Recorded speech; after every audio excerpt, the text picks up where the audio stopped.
একই ভোটে হারার তার উপর হামলা। কোচবিহারে আতঙ্কে বিজেপি কর্মী সমর্থকরা। তাঁদের প্রশ্ন, হারের পর বিজেপি প্রার্থী নিশীথ প্রামাণিক কোথায়, কেন তিনি পাশে নেই? ব্যারাকপুরে অবশ্য অন্য ছবি, বিজেপির আক্রান্ত কর্মীদের পাশে অর্জুন সিং। কোচবিহার এই লোকসভা আসনটি এবার বিজেপির নিশীথ প্রামাণিকের থেকে ছিনিয়ে নিয়েছে তৃণমূল। জিতেছেন জগদীশ চন্দ্র বসুনিয়া। ফল বেরোনোর পর থেকে এই আসনের জায়গায় জায়গায় অশান্তি। কোথাও বিজেপি কর্মী সমর্থকদের ওপর হামলা, কোথাও বিজেপি পরিচালিত পঞ্চায়েত অফিসের তালা। অভিযোগের আঙুল তৃণমূলের দিকে, তারা মানতে নারাজ। দিনহাটা, মাথাভাঙা সহ বিভিন্ন জায়গায় আতঙ্কে বিজেপি কর্মী সমর্থকরা। স্থানীয়দের দাবি, অনেকেই ভয়ে ঘর ছাড়া। কিন্তু এই বিজেপি কর্মীরা যার ভরসায় ভোটের ময়দানে নেমেছিলেন, সেই নিশীথ প্রামাণিকের দেখা পাচ্ছেন না। ফলে তাদের একটাই প্রশ্ন, নিশীথ কোথায়? এই মুহূর্তে প্রত্যেকটা কর্মী আমরা খুব আতঙ্কিতের মধ্যে আছি। এলাকার প্রত্যেকটা মানুষের সঙ্গে যোগাযোগ হচ্ছে। আমরা আমাদের যে সাংসদ, বিদায়ী সাংসদ, যার জন্য আমরা লড়াই করেছি, এই মুহূর্তে আমরা অবশ্যই বলবো যে সাংসদ যাতে প্রত্যেকটা কর্মীর পাশে থাকে এবং আমাদের বিপদে যাতে উনি অবশ্যই আসেন।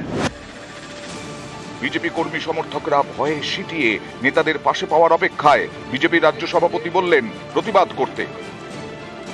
আমার কর্মীদেরকে বলবো, সকলে একত্রিত থাকুন, প্রতিবাদ করুন, প্রতিরোধ করুন। পার্টি আপনাদের পাশে আছে, সুকান্ত মজুমদার পাশে আছে। আমি যাচ্ছি এবং খুব তাড়াতাড়ি যেখানে যেখানে আমাদের কর্মীদের উপর আক্রমণ হয়েছে সেইখানে আমি পৌঁছবো। আমি দেখতে চাই যে তৃণমূলের গুন্ডাদের, হারমাদদের কতটা সাহস আছে এবং এদের কতটা দম আছে।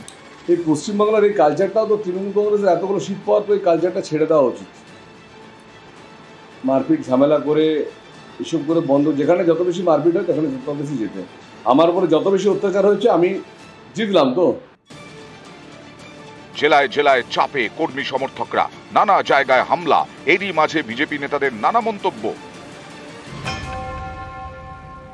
পশ্চিমবঙ্গের মতো জায়গায় যেখানে তৃণমূল কংগ্রেসের মতো একটি শক্তিশালী দল আছে, রিজিওনাল পার্টি যাদের ন্যাশনাল অ্যান্টি ইনকামবেন্সি নেই, সেই দলের বিরুদ্ধে 12টা সিট পাওয়া কিন্তু আমার মনে হয় খুব কঠিন কাজ।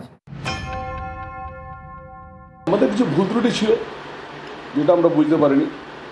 যারা সিনিয়র, পলিটিক্সের সিনিয়র, তাদেরকে সামনের সারিতে আনলে অনেকটা কাজ হবে, যেটা একটা ভুল। এবার বারাকপুর আসনও ধরে রাখতে পারেনি বিজেপি। অর্জুন সিং এর থেকে আসনটি ছিনিয়ে নিয়েছেন তৃণমূলের পার্থ ভৌমিক। রেজাল্ট আউটের পর অশান্তি হয়েছে এই বারাকপুরেও। ভাটপাড়া পুরসভার 17 নম্বর ওয়ার্ড। ভোটের ফল প্রকাশের পর এখানকার মোমিনপাড়ায় হামলা হয়।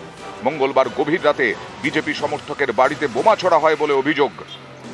বারাকপুর পুরসভার 24 নম্বর ওয়ার্ডেও হামলা। মঙ্গলবার ফল প্রকাশের পর এখানে মিছিল করে তৃণমূল। তখনই বিজেপি কর্মী বাবু নাগের বাড়িতে হামলা। কোচবিহারে বিজেপি কর্মী সমর্থকরা নিশীথ প্রামাণিককে পাশে পাননি। তবে বারাকপুরে আক্রান্ত দলীয় কর্মী সমর্থকদের পাশে দাঁড়ান অর্জুন সিং। তাদের বাড়ি যান, পরিবারের সঙ্গে কথা বলেন।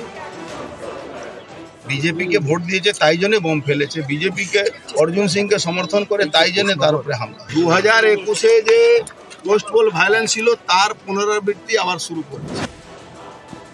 জয়নগর লোকসভা আসনেও হেরেছে বিজেপি। মঙ্গলবার রাতে এখানকার ক্যানিং এর কাঠপোল এলাকায় হামলা চলে। আক্রান্ত হন বিজেপির জয়নগর সাংগঠনিক জেলার সহসভাপতি মামনি দাসের মা এবং স্বামী। দুজনেই হাসপাতালে। এখানেও তাদের পাশে দাঁড়ায় বিজেপির জেলা নেতৃত্ব। দুজনকে কলকাতার হাসপাতালে পাঠানোর ব্যবস্থা করে নিউজ 18 বাংলা।